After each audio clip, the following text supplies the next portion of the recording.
Good morning, students. So today our classification of the joints is cartilaginous. So therefore, in the cartilaginous variety, this is classified into two basic parts. The entire cartilaginous joints, they are classified into two basic parts. Number one, first, the primary cartilaginous joint. The other name of primary cartilaginous joint is synchondrosis. Synchondrosis. Please try and understand. This is often asked as only synchondrosis. That means primary cartilaginous joint. Here, this will be secondary cartilaginous joint. And the other name of secondary cartilaginous joint, which also you are supposed to remember, will be symphysis. Simply symphysis. So symphysis, if you are asked, that means it is secondary cartilaginous joint, and if you are asked synchondrosis, that means it is primary cartilaginous joint. Please try and remember these two terminologies. So therefore, our cartilaginous joints are divided into synchondrosis and symphysis, that is primary cartilaginous joint and secondary cartilaginous joint. Now, primary cartilaginous joint or synchondrosis, we are going to provide examples only. So with the help of flow chart, these are the examples. Synchondrosis. First, the definition. In synchondrosis, in primary cartilaginous joint, the two ends of the bone, they are united by a plate of hyaline cartilage. Very simple. So therefore, here I will just provide a line diagram. Please come on this side. So this is just a line diagram to understand the primary cartilaginous joint, synchondrosis. This is a long bone, upper end of long bone. Now here, this will be epiphysis and this represents diaphysis, lower down, shaft. In between epiphysis and diaphysis, there will be a small plate of cartilage. This is a plate of hyaline cartilage. So therefore, this plate of hyaline cartilage present between epiphysis and diaphysis of any long bone, it represents synchondrosis or it represents primary cartilaginous joint. So therefore, here this is hyaline cartilage and at the same time it is known as synchondrosis, primary cartilaginous joint. So here these two bones, epiphysis and diaphysis, they are united by a plate of hyaline cartilage. So this joint present between epiphysis and diaphysis represents synchondrosis, and here in synchondrosis, after some time, it will be completely replaced. The hyaline cartilage will be completely replaced by bone. That means that process of replacement of cartilage by bone is called synostosis. This is another terminology which you have to remember. So synostosis, simply short form SY. Synostosis represents complete conversion of cartilage into bone after some time. So therefore, in primary cartilaginous joint, there will be no movements. Please note down the properties of synchondrosis, primary cartilaginous joint. No movement is possible. And another important point will be, this synchondrosis will always be replaced by synostosis. So synchondrosis is converted into synostosis. And what is that? That is simple, that the hyaline cartilaginous plate, wherever it is present between the two bones, which will form the primary cartilaginous joint, after some time will be replaced by the bone. And that process is called synostosis. So therefore, this sentence is very important. Synchondrosis is always replaced by synostosis at appropriate time. And there are no movements at this particular joint. So therefore, please come on this side. Now if we come on this side, this table, first example of synchondrosis we can write down is joint between epiphysis and diaphysis of long bone. This is the first example, the diagram we have drawn. Joint between epiphysis and diaphysis. The hyaline cartilaginous plate, it resembles this variety, synchondrosis. Second example, this is very important, joint between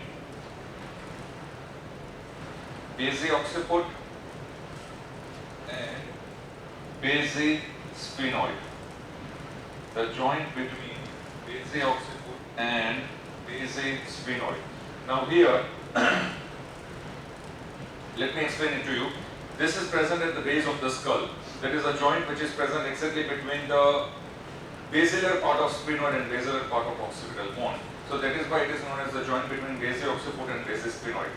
Now, usually this joint, which is a synchondrosis variety, this will undergo synostosis at 25 years of age. That means it will be converted into bone. It will be replaced by bone. That is synostosis at 25 years of age.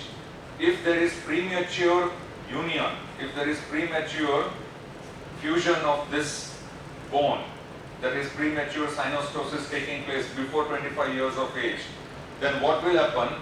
And even if this premature union, that is premature synostosis occurs before the eruption of permanent teeth, then the maxillary alveolar arches will not grow further, but the mandibular alveolar arches will continue its growth further. As a result of which, there will be restriction of growth of maxillary alveolar arches as compared to mandibular alveolar arches. Therefore, the mandible will be protruded. It will be protruded in comparison to maxilla. That means the lower jaw will be protruded in comparison to upper jaw. And why this takes place? This is because of premature synostosis which is taking place between basi-occiput and basi-sphenoid before the eruption of permanent teeth. As a result of which there is abnormal protrusion of mandible as compared to maxilla, and therefore facial deformity will take place. This is the applied anatomy of the joint between basi-occiput and basi-sphenoid, which you need to understand. Third example. Now third example is very interesting. It is known as the first chondrosternal joint. The first chondrosternal joint. There is a joint which is present between first costal cartilage and sternum. That is called the first chondrosternal joint.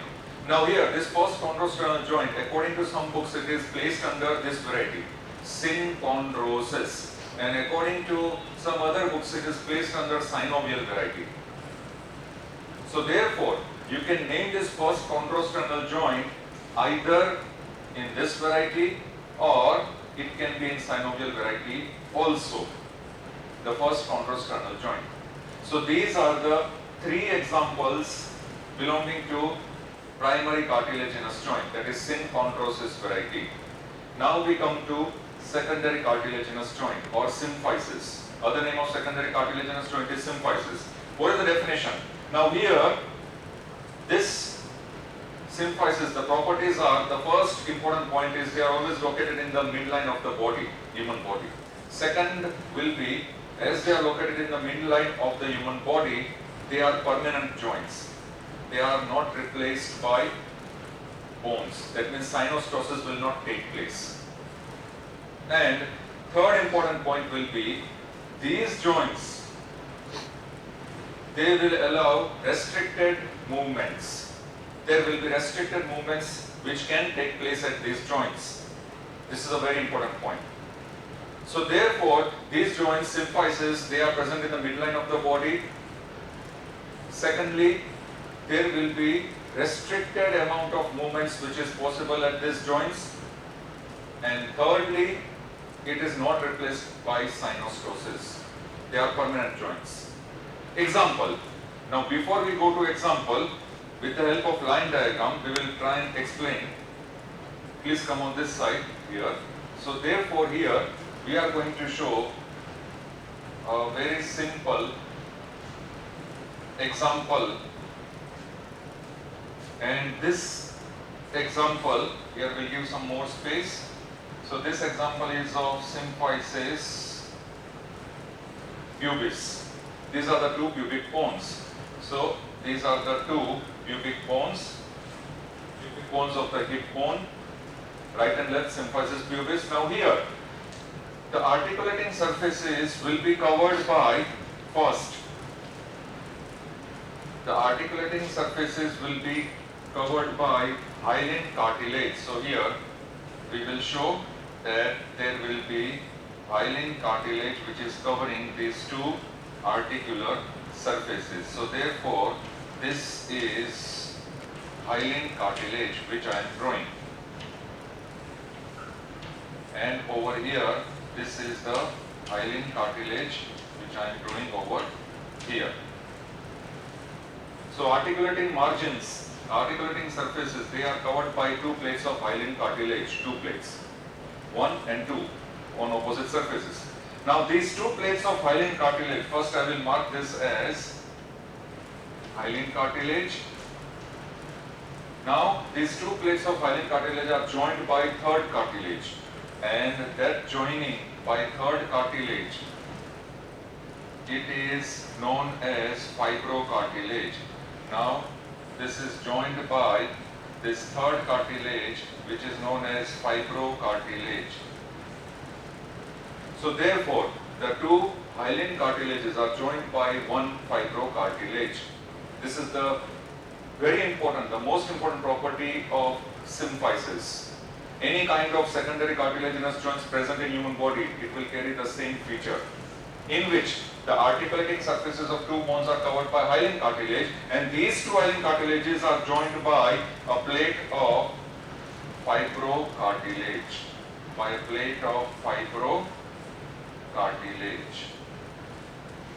This is the basic pattern.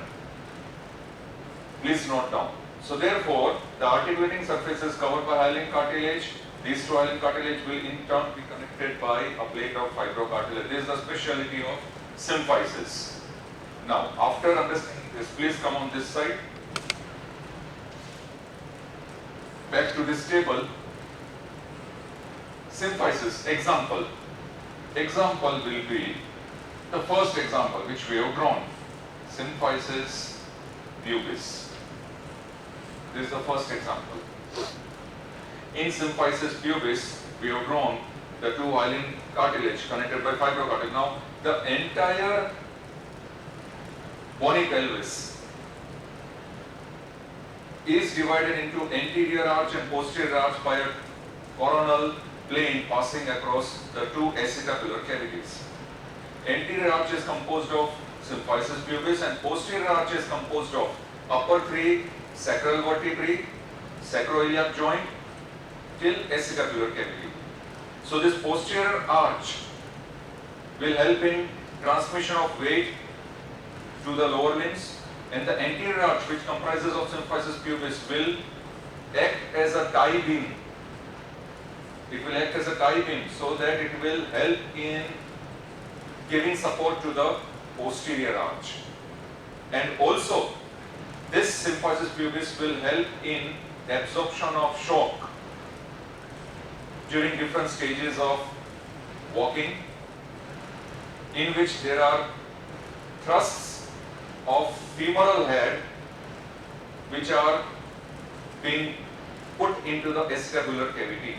And because of this thrust of femoral head in the acetabular cavity, the symphysis pubis will help as shock absorber. This is just to understand. Now, second example. Intervertebral disc. So this is the second example, intervertebral disc. Now the intervertebral disc which is present between the subsequent vertebral bodies, it consists of two major parts. The outer peripheral annulus fibrosus and in the middle nucleus pulposus. This intervertebral disc is the main shock absorber for the entire vertebral column. So this intervertebral disc is a very strong example of symphysis. third example.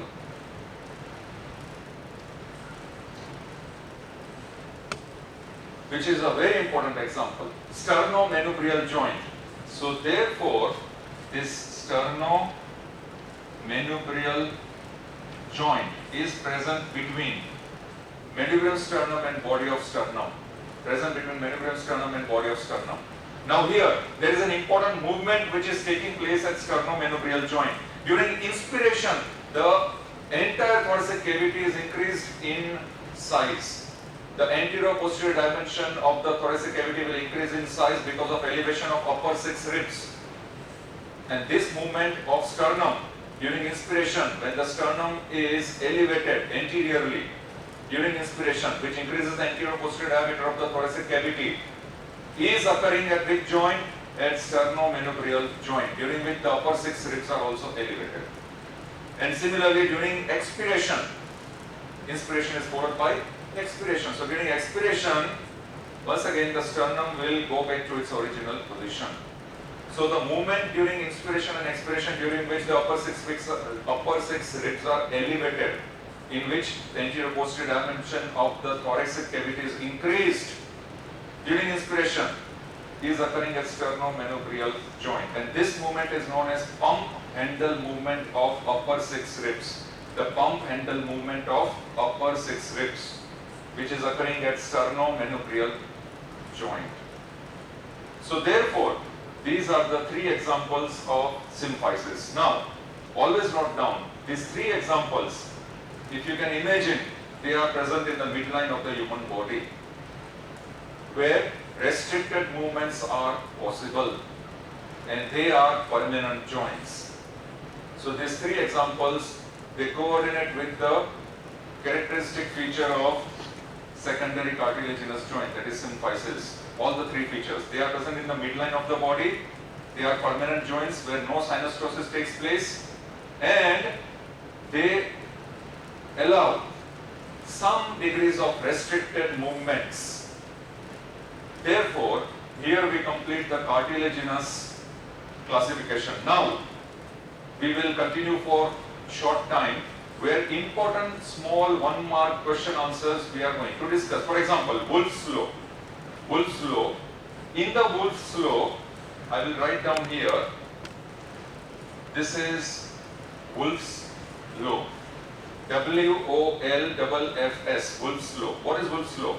Osteogenesis is directly proportional to the amount of stress and strain. Osteogenesis is directly proportional to the amount of stress and strain. That is the Wolff's law. Sometimes this law is asked as 1-mark question answer or MCQ. So osteogenesis directly proportional to, this osteogenesis is directly proportional to stress and strain. This is very important. We are having, so therefore osteogenesis is directly proportional to amount of stress and strain on the bone. This is Wolff's law. Now second point in this is tensile force will favor bone formation. Tensile force favors bone formation, and compressive force, it will favor bone resorption. These are 1 mark which you need to understand. Tensile forces will favor bone formation and compressive forces will favor bone resorption. What are these forces? I will explain it to you. In this way, because tensile force favors bone formation and compressive force, it favors bone resorption. Because of these 2 forces acting on the human bones, there will be remodeling of the bones which is taking place constantly. So because of these 2 properties, tensile force and compressive force, there will be remodeling of the bones which are taking place. So therefore, this is the Wolff's law. Now we are trying to understand tensile and compressive force. Basically, what are they? Now in tensile and compressive force, if I just come on this side and rub here, I will get some space here. The architecture of the bone is regulated by, to try and understand, the entire architecture of the bone is regulated by some mechanical forces which are acting on the bone. And what are these mechanical forces which are acting on the architecture of the bone? There are three types of mechanical forces which are acting on this architecture of the bone, and they are, for example, now if I draw this bone here, this is the bone, tensile force. The first is tensile force which is acting on the bone. This will tend to pull the bone apart. That means the forces which are acting will be in this direction and in this direction. It will tend to pull the bone apart, tensile force. So tensile force is a mechanical force acting on the bone which will try and pull the bone apart, and therefore it will favor bone formation. Second, the same feature if I draw here, this is the bone, and if I put the arrow in this direction, both opposite each other, then this will be known as, the mechanical force is compressive force. Compressive force will tend to push the bone towards each other. That means it will try to crush the bone towards each other, and therefore it will favor compressive force. It will favor bone resorption. And third variety is, now here, supposing this is one portion, this is another portion of the bone, same bone, and if I put an arrow, one arrow in this direction, another arrow in this direction.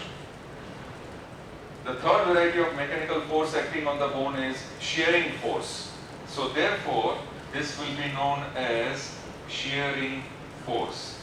S-H-E-A-R-I-N-G, shearing force, which will try to slide one portion of the bone on another portion.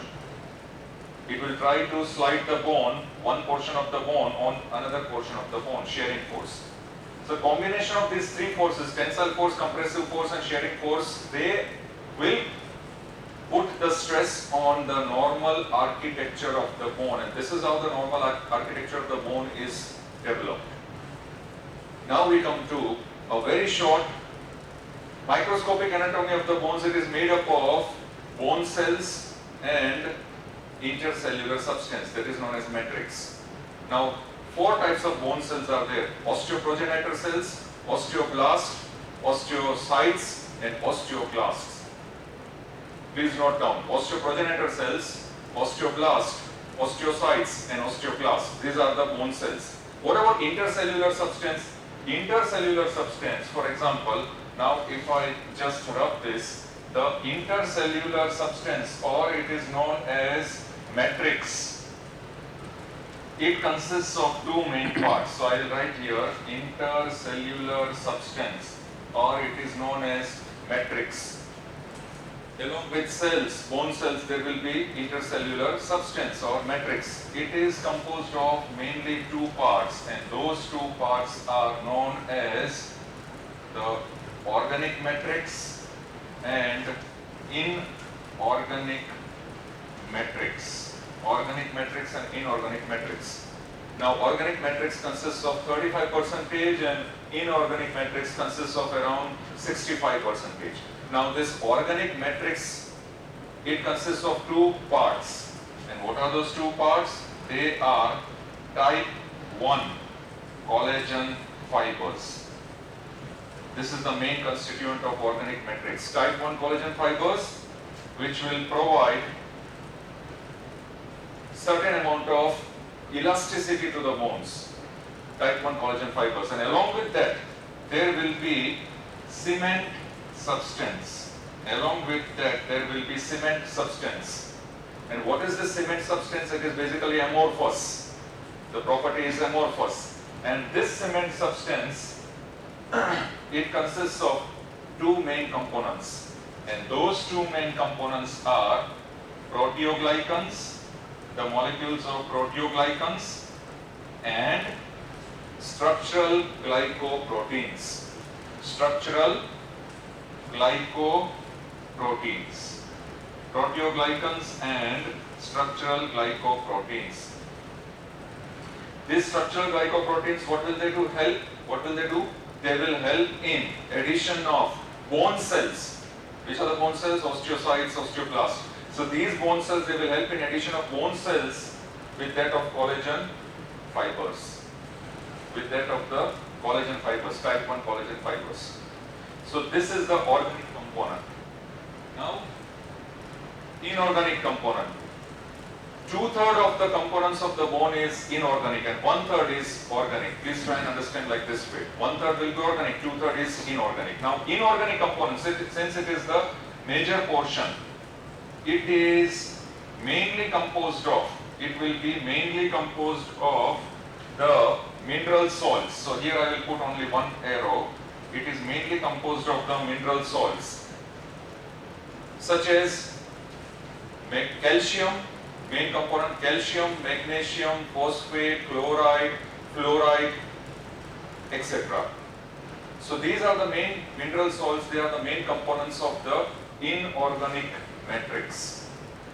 And here the hydroxyapatite crystals of calcium phosphate, which are the main component, calcium phosphate, which are the main component, they are arranged around the collagen fibers.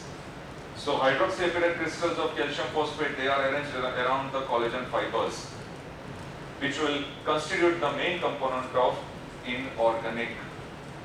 And this inorganic component, these minerals of calcium, magnesium, phosphate, etc., they will help in providing rigidity to the bones. So the inorganic component will provide rigidity to the bones, and the organic component will help in providing elasticity to the bones. So here we finish with the cartilaginous classification, and in the next segment then we'll discuss synovial classification in the next segment. Thank you very much.